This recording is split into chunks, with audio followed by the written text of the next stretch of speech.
"Tear it down!" Kofi screamed, wrapping his arm around his mistress while his wife stood alone, humiliated before the crowd. His mother watched with satisfaction. His brother grinned.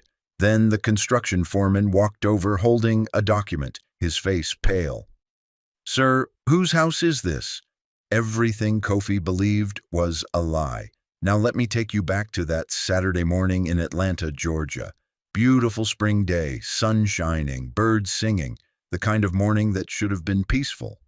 But peace? Peace was the last thing on anybody's mind that day.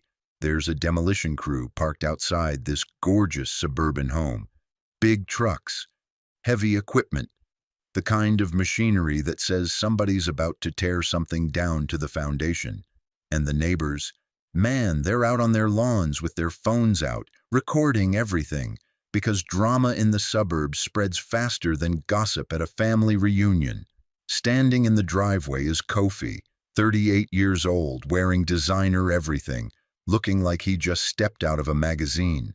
And wrapped around him like a python is Ayana, 26, curves for days, dripping in jewelry that cost more than most people's cars. She's got her hand on his chest, laughing, kissing his cheek, acting like she just won the lottery.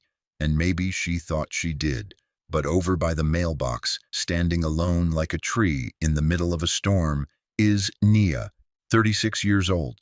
Simple jeans, plain white shirt, hair pulled back, face completely blank, not crying, not screaming, just standing there, holding a small leather-bound journal against her chest like it's the only thing keeping her together.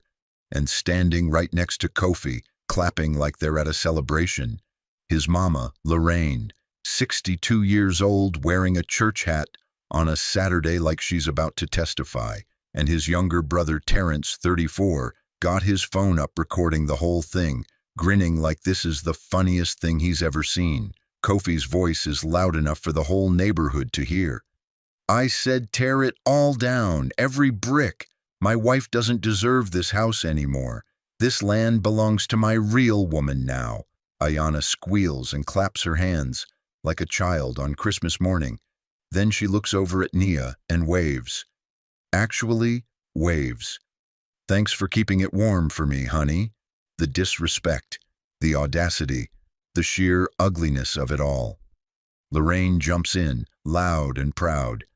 "That's right, son. She never appreciated what you built. Give it to someone who deserves you." And Terrence?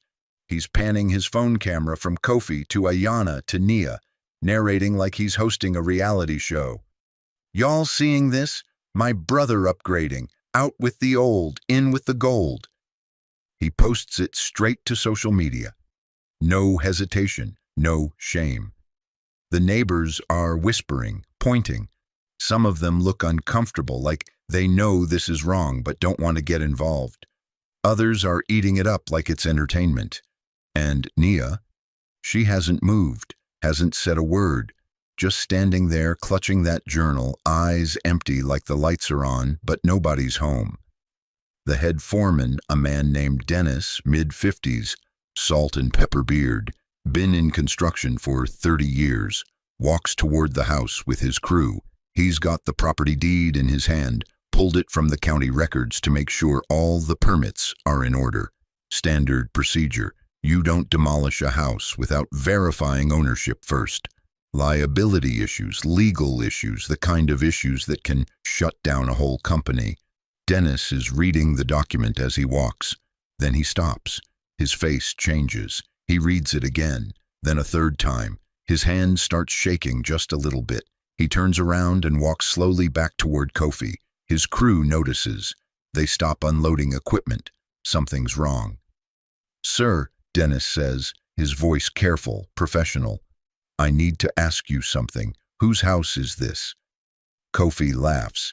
Actually, laughs, like it's the dumbest question he's ever heard. "What kind of stupid question is that? It's my house. I bought it. I paid for it. I've been living in it for 10 years. Dennis holds up the deed. His hand is definitely shaking now. "Sir, that's not what this says. The laughter dies in Kofi's throat. Ayana's smile fades like someone just turned off a light switch. Lorraine steps forward, her church hat tilting to the side. "What are you talking about?" And for the first time all morning, Nia lifts her head. She looks at Kofi, not with anger, not with sadness, with something worse, something that makes your stomach drop. She looks at him with knowing, like she's been waiting for this moment, like she knew it was coming all along. Dennis clears his throat. "According to county records, this property has never been in your name, sir. It's been part of a family trust since 1947, the Thornton Family Estate Trust." The crowd goes silent. Even the birds seem to stop singing. Kofi's face drains of color. "That's impossible. I have mortgage papers. I have documents." Dennis shakes his head slowly. "You've been paying rent, sir, to the trust, for 10 years, $1,500 a month." And then Nia moves. For the first time all morning, she walks, slow, steady, from the mailbox toward the group. Every eye is on her. The neighbors lean in. Terrence's phone is still recording, but he's not narrating anymore. He's frozen. Nia's voice, when she finally speaks, is soft, almost gentle, but it cuts through the silence like a blade. "You're right, Kofi. You have been paying every single month $1,500, and every payment went into the trust account managed by my family's law firm in Charleston." Kofi's mouth opens, but no sound comes out. Nia pulls a folder out from inside her journal, clean, organized, like she's been carrying it for this exact moment. "My grandfather Moses didn't just own a repair shop. His father, my great-grandfather Samuel Thornton, owned 847 acres of land in South Carolina. Bought it in 1947, back when black folks were barely allowed to own property at all." Lorraine's face twists in confusion. Terrence has lowered his phone. Ayana is looking at Kofi like she's seeing him for the first time. "Over 70 years, Nia continues, her voice still soft, still steady. "That land became shopping centers, housing developments, farmland leases. The Thornton Trust has been collecting revenue this entire time, quietly, carefully, the way my family always did things." The crowd is so silent you can hear the wind rustling through the trees. 3 years ago, when Moses passed away, I became the sole trustee, and last month the trust liquidated a commercial property portfolio in Charleston. She pulls out a bank statement, walks right up to Dennis, and hands it to him. "Would you mind reading that out loud?" Dennis takes the paper with trembling hands. He looks at it. His eyes go wide. He looks at Nia like he's seeing a ghost. Then he clears his throat and reads, "Account balance $800 million. Somebody in the crowd screams. Ayana's scream, high-pitched, desperate. "What?" Terrence drops his phone. It hits the concrete driveway with a crack.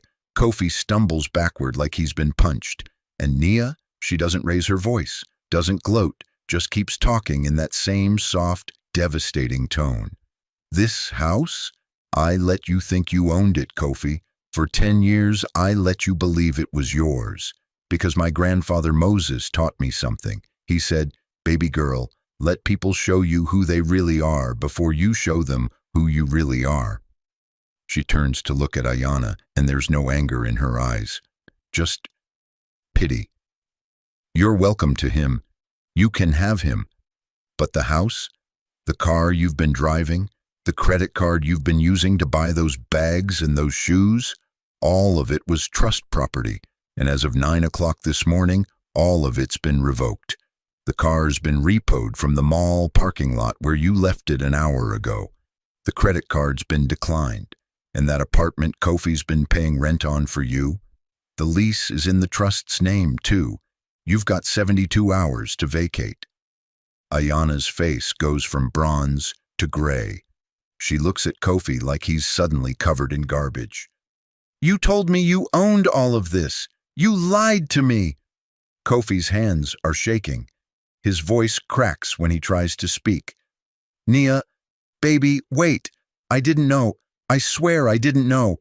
We can fix this. We can… Fix what? Nia's voice is still soft, but now there's steel underneath it. Fix the part where you humiliated me in front of the whole neighborhood. Fix the part where you ordered a crew to tear down my house to build something for your mistress? Or fix the part where your family treated me like trash in my own home for 10 years? She turns to Dennis. There will be no demolition today. Please send the bill for your crew's time to my lawyer. They'll handle it. She hands him a business card. Dennis nods, looking relieved. Yes, ma'am, absolutely. Then Nia looks at Lorraine. The older woman's mouth is opening and closing like a fish out of water. Nia, sweetheart, I never meant… You called me boring, Nia says simply. You said I was holding your son back. You invited other women to family dinners to meet him while I was sitting right there. You treated me like I was lucky to be part of this family, in my house. Lorraine's church hat is trembling. I didn't… Nia turns to Terrence. You filmed this, posted it online, made me a joke for 43,000 people to laugh at. Terrence's voice is small, desperate. I'll delete it right now, I swear. Don't bother, Nia says. My legal team already has screenshots. You'll be hearing from them within the week. And then she walks back to her car. A simple Honda Accord, paid off. Nothing flashy. The crowd parts like she's royalty. Nobody says a word. Nobody even breathes.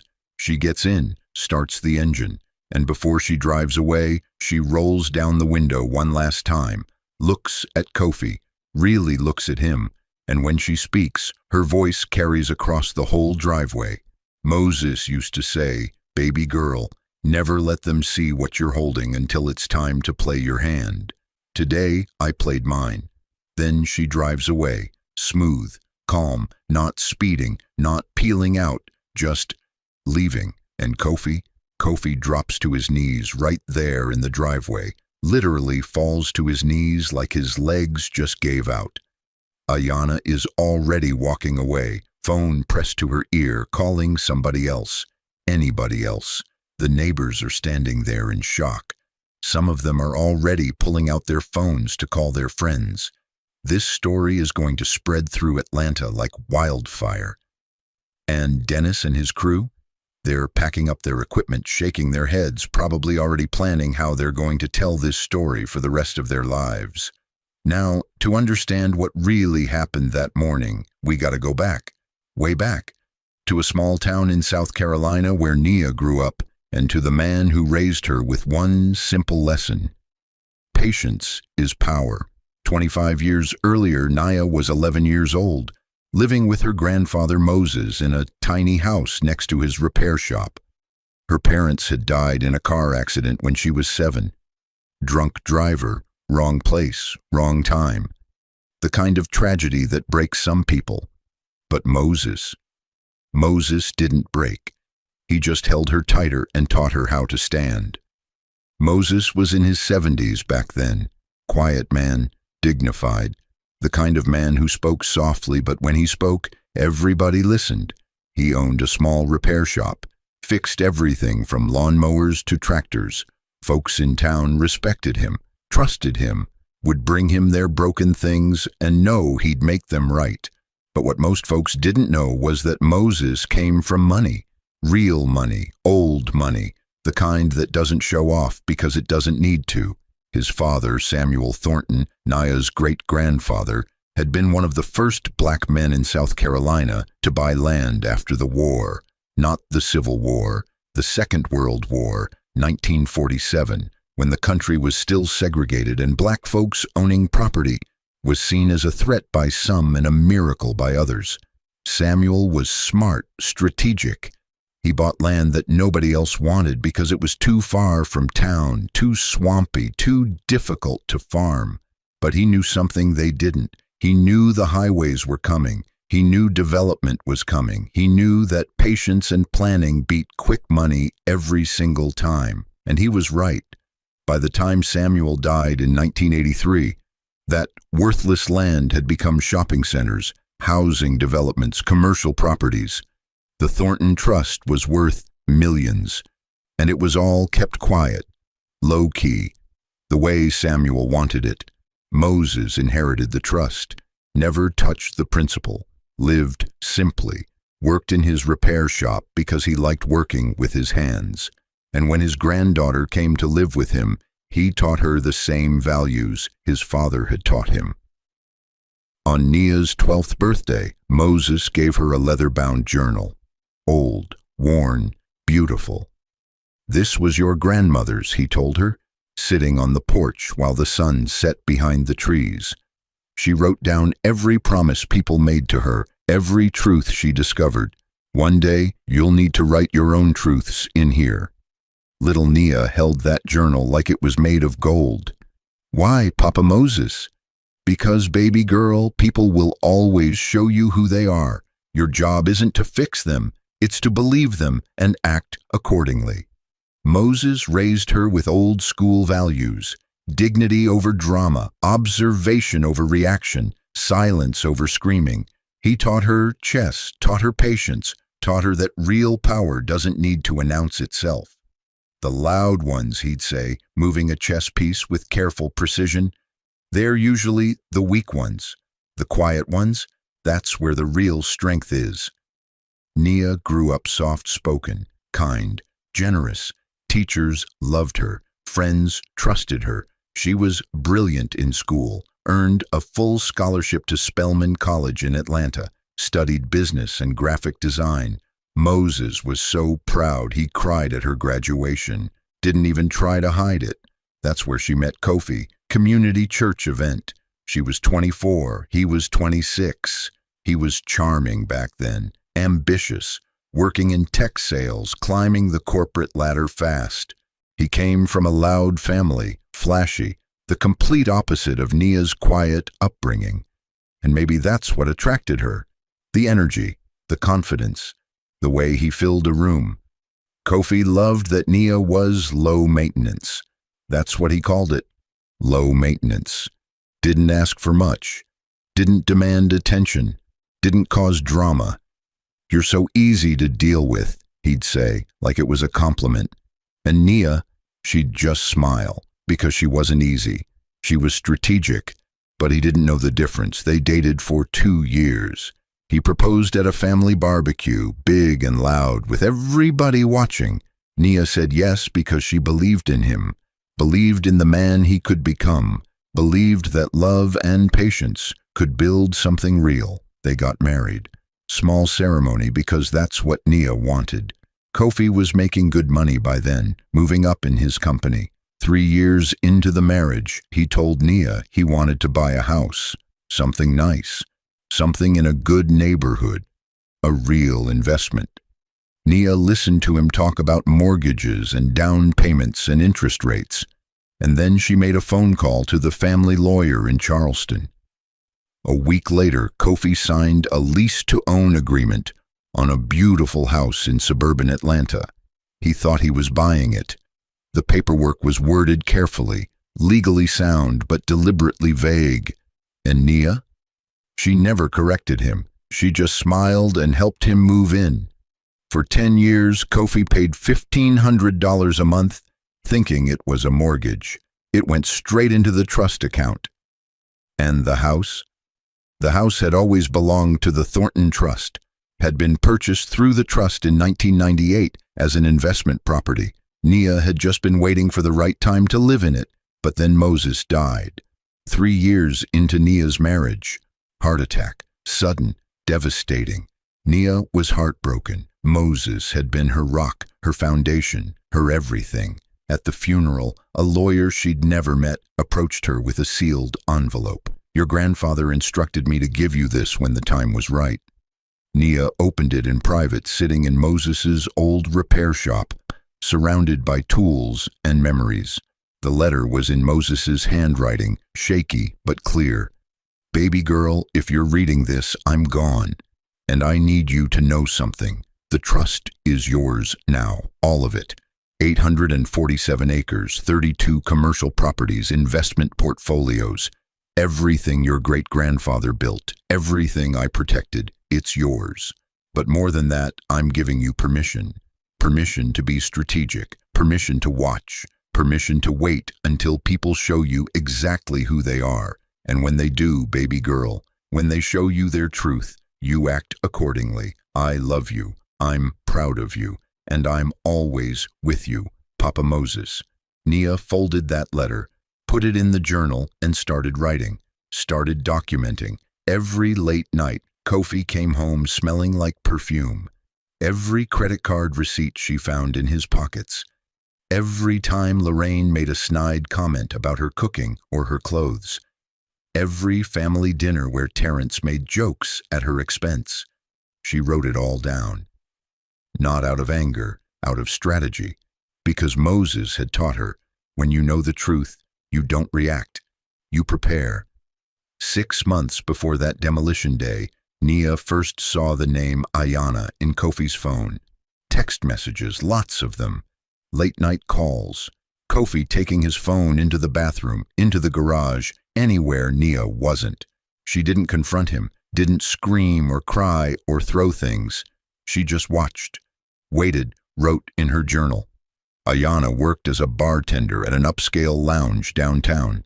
26 years old, pretty, loud, materialistic, everything Nia wasn't. And Kofi, he was obsessed. Started working late 3 nights a week. Started buying Ayanna gifts, designer bags, jewelry, paying her rent. Nia found the receipts, saw the bank statements. Kofi wasn't even trying to hide it anymore.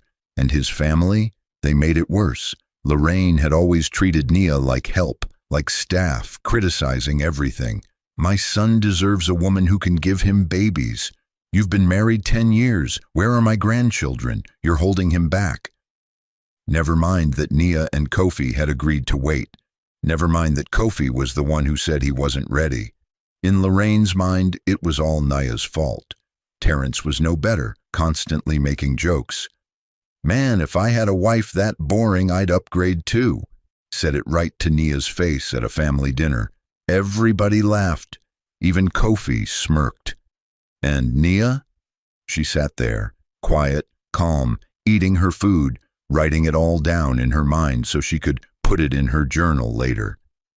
Then the family dinners got worse. Lorraine started inviting other women. Friends of the family, she'd say, young, pretty, loud. She'd seat them next to Kofi, make conversation. Oh, Kofi, you remember Shanice from church? She just got promoted at her job. Isn't that wonderful? And Kofi would smile, chat, flirt, right in front of Nia.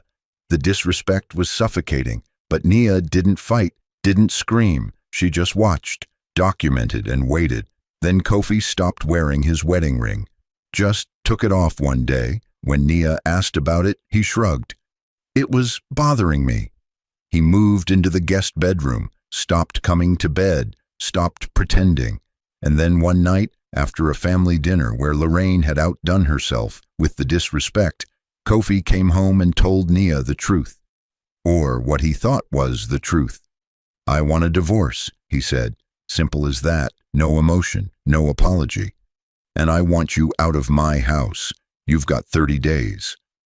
Nia looked at him, really looked at him, and for the first time in 10 years, she saw him clearly, saw him for exactly who he was, not who she hoped he'd become, not who she believed he could be, but who he actually was. Okay, she said softly. Kofi looked surprised, like he expected a fight. Okay, that's it? That's it. He left the room. Nia went to her bedroom, closed the door, and broke down, cried into her pillow, not because she was losing him, but because she'd wasted 10 years believing in someone who never believed in her. But then she heard Moses's voice in her head, clear as day. Baby girl, when they think you're broken, that's when you're most powerful. She wiped her tears, opened the sealed envelope from the lawyer again, reread Moses's letter, and then she made a phone call to the family law firm in Charleston. Her voice was steady, calm. It's time. 2 weeks later, Kofi announced his plan. He was giving the house to Ayanna, not selling it, not splitting it, giving it to her. And to make it special, he was going to demolish it and rebuild something worthy of a real woman. He hired the demolition crew, set a date, invited his family, posted about it on social media, made it a whole event. Lorraine was ecstatic. Finally, my son is making the right choice. Terrence was already planning his Instagram captions. This is going to go viral. And Ayanna, she was picking out furniture for the new house, designing the kitchen, planning the landscaping, acting like it was already hers. The night before demolition day, Nia slept better than she had in months. She packed a small bag, her clothes, her journal, a few photos of Moses. That was it. Everything else could stay. She placed the journal on the nightstand, opened to a page that read, "The truth doesn't need to shout. It just needs to show up." And the next morning, she showed up. Now karma doesn't play fair, and when you've been as dirty as Kofi and his family, karma brings receipts.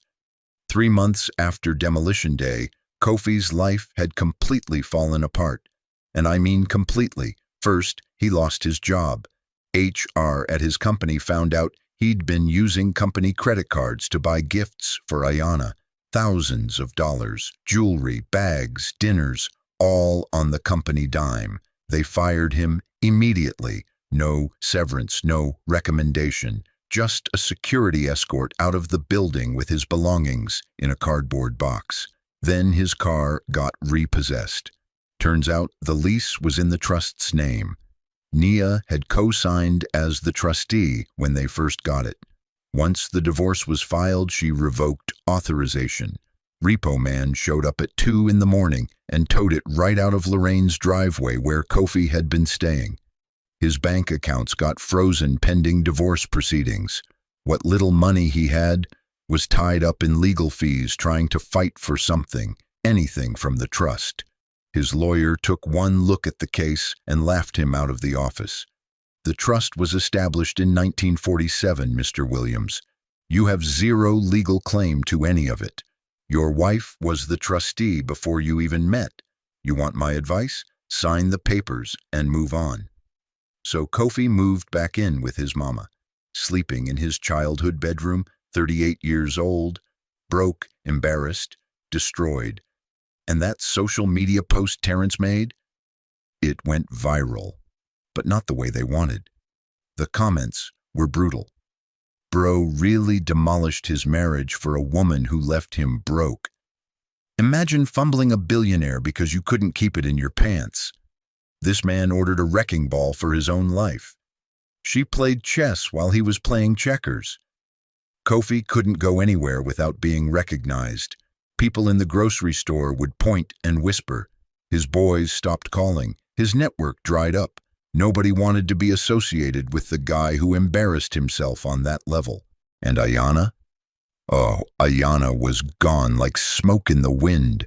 She blocked his number before the demolition crew even finished packing up. By that evening, she was already at dinner with somebody else, a professional athlete she'd met at the lounge.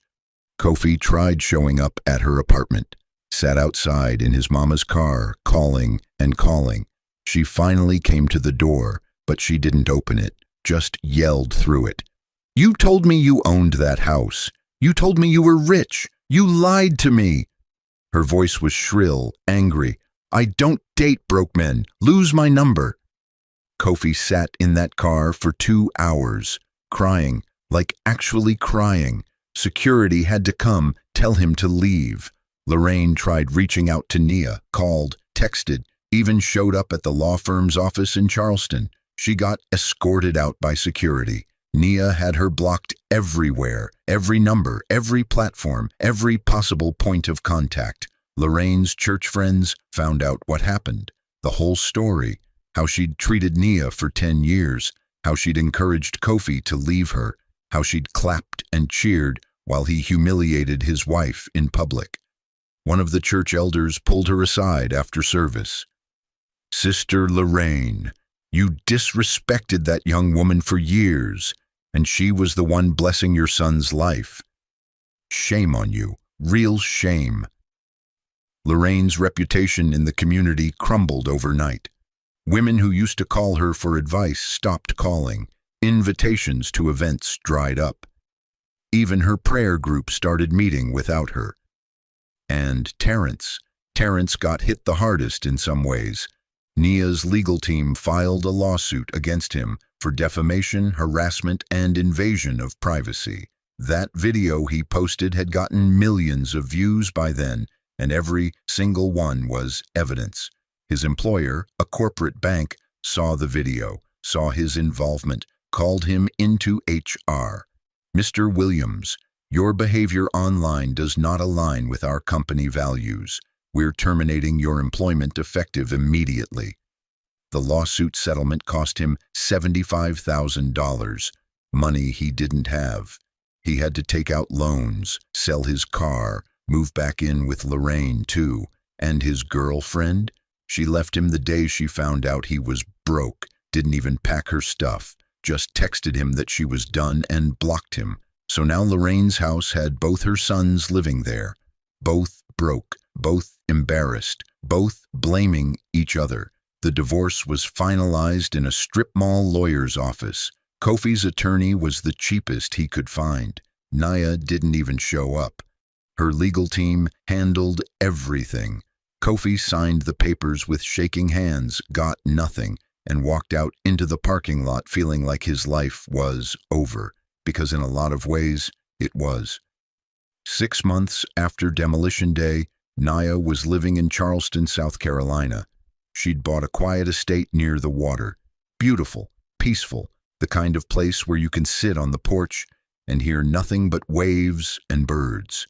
She'd renovated Moses's old repair shop, turned it into a community center, the Moses Thornton Foundation. It offered free financial literacy classes for young people, legal aid clinics, mentorship programs for young Black women trying to start businesses or go to college. The grand opening was packed. Hundreds of people showed up. Local news covered it. The mayor gave a speech. But Nia stayed in the background, letting the program directors take the spotlight. Because that's who she was. Quiet power, strategic impact. She spent her days working with her mentees, teaching them what Moses taught her. Patience, observation, strategy. She'd tell them stories about her grandfather, about how he built something from nothing and kept it quiet because real wealth doesn't need to be loud. One evening, Nia was sitting on her back porch overlooking the water. The sun was setting, painting the sky orange and pink. The journal was in her lap, the same one Moses had given her when she was 12. She opened it to a blank page and started writing. "Moses, you taught me patience. You taught me dignity. You taught me that silence isn't weakness, it's strategy. You said people will always show you who they are and that my job was to believe them and act accordingly. I believed them, I acted, and I won, not because I was louder or meaner or more ruthless, but because I was smarter, because I waited, because I let the truth do what the truth does best. I hope I made you proud. I hope I honored what you built. I hope you're resting easy knowing your baby girl is okay, more than okay. I'm free." She closed the journal and placed it on a shelf next to a photo of Moses. In the picture, he was smiling, sitting in his repair shop, looking exactly the way she remembered him. Strong, dignified, quiet. A young woman, one of Nia's mentees from the foundation, came out onto the porch carrying 2 cups of tea. "Miss Nia, the new financial literacy class starts in an hour. You ready?" Nia smiled, a real smile, genuine, peaceful, always. They sat there for a moment sipping tea, watching the water. And Nia thought about how different her life looked now compared to 6 months ago. How light she felt. How free. Kofi tried to reach out once, sent a message through a mutual friend. "Tell Nia I'm sorry. Tell her I didn't know. Tell her I was wrong." Nia sent back one message, short, simple, final. "I wish you well," from a distance. She never heard from him again. Last anyone heard, Kofi was working retail, living in a 1-bedroom apartment. paying child support for Ayana's baby because yes, she got pregnant by the athlete who left her. And now Kofi's DNA test came back negative, but she's still coming after him for support because he promised to take care of her. The legal battle is ongoing. Ayana's engaged now to some other guy she met online. But rumor has it he's already cheating. Karma's funny like that. It doesn't always hit all at once. Sometimes it takes its time, circles back around, makes sure the lesson really sinks in. Lorraine and Terrence barely speak to Kofi anymore. They blame him for dragging the family name through the mud, for the lawsuits, for the embarrassment. Family dinners don't happen anymore. Holidays are quiet and tense. And Nia? She's never been happier. She travels when she wants, invests wisely, grows the foundation, mentors young women, lives quietly, peacefully, powerfully. She doesn't check social media, doesn't Google Kofi's name, doesn't care what he's doing or where he ended up. That chapter is closed, finished, done. Because see, sometimes people will mistake your kindness for weakness. They'll think silence means you're defeated. They'll assume that because you're not fighting back, you're not fighting at all. But the truth is, real power doesn't need to announce itself. Real power doesn't need to scream or threaten or make a scene. Real power just waits, watches, plans. And when the moment is right, when all the pieces are in place, real power just shows up. And when it does, when that truth finally reveals itself, it doesn't just destroy lies. It obliterates them, turns them to dust, makes them disappear like they never existed in the first place. Nia didn't scream, didn't fight, didn't beg. She just waited for the truth to do what the truth does best, expose everything built on top of it. And when it did, when that foreman held up that deed and asked that simple question, when Kofi's world came crashing down in front of everybody he'd invited to watch him win, Nia was already free. Because she'd been free all along. She just hadn't shown them yet. Moses was right. He was always right. Baby girl, never let them see what you're holding until it's time to play your hand. Nia played hers, and she won. And remember, karma doesn't lose an address. It just takes time to get there. I'll catch you in the next one. Peace.